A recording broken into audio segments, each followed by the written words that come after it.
But we start now with the legacy of Cuba's revolutionary leader, Fidel Castro, as it continues to divide opinion across the world. His death at the age of 90 was announced yesterday morning. Well, Cuba is beginning 9 days of national mourning, with alcohol sales suspended, shows cancelled and flags flown at half-mast.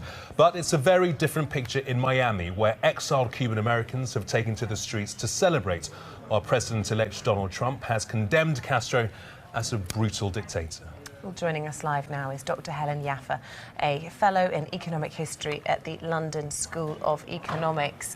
So we've seen the world divided on what the legacy will be of Castro. What's your take on it?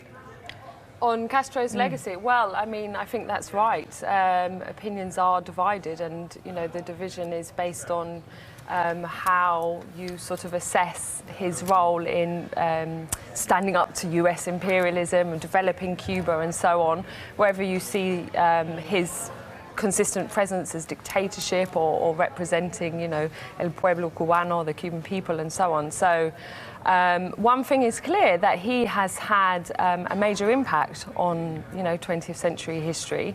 And it will be very interesting to see how many world leaders and heads of states, you know, have to be seen there at the funeral in Santiago de Cuba. And Helen, talking about world leaders, we can talk about Barack Obama and Donald Trump. A president-elect, both of them seem to be saying different things. We've heard from Barack Obama saying America should extend the hand of friendship to Cuba. On the other side, we've heard the statement from Donald Trump, who's saying, well, Fidel Castro is a brutal dictator. We saw a thawing of relations in 2014 up until now. So looking ahead in the future, the months, the years to come, what can we expect under a Trump leadership? Well, you know, it's interesting. Trump's statement yesterday did refer to Fidel as a brutal dictator. But what it didn't do is say, affirm, you know, when I am president, I will stop this process of reconciliation, of rapprochement. It didn't say that I will keep the US embargo, which is obviously something that Obama hasn't been able to remove, but has certainly made clear his intention to do so. So I think, you know, what we need to look at is what were the drivers, what was the push factors for Obama to change policy, and many of those remain the same, and a lot of them are economic and geostrategic.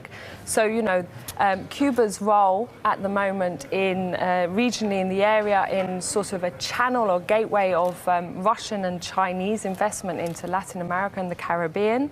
Cuba has opened up the Mariel Special Development Zone, which has, you know, investors from around the world lining up to invest in that project. And, you know, Trump is perhaps first and foremost, we'll see, a businessman. What we also know is that in the 1990s, well before this process of rapprochement began, and allegedly he sent his business representatives to Cuba to discuss with the government the idea of doing business there. So we know that he has his business hat on, and that favours relations with Cuba. There are large Latin American communities in America, whether it's Puerto Ricans or people from Nicaragua, but there does seem to be a very special relationship between Cuban Americans and America, full stop. Yes, that's right. And this sort of very powerful, wealthy lobby of Cuban Americans, who were the original wave that left Cuba, the original wave of exiles who arrived in Florida, they have been successful in turning Cuba policy into a domestic policy issue in the United States. So, you know, it is an issue that's always decisive in the US election. And we've seen that just recently in the recent US election.